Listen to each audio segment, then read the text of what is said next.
దొరికే వరకు అందరూ దొరలే, దొరికితేనే దొంగలు.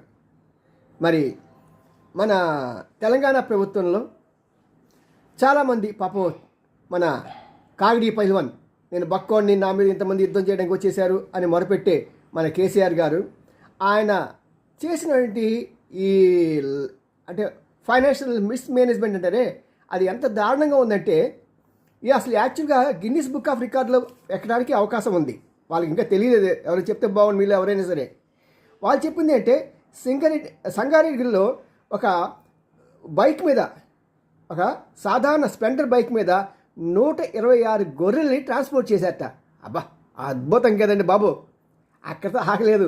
మహబూబ్ నగర్లో టాటా ఇండికా కారులో 108 గొర్రెల్ని ట్రాన్స్పోర్ట్ చేశారండి. ఎంత ఎకానమీ అండి! వీళ్ళు పెట్రోల్ ఎంత ఆదా చేస్తున్నారు.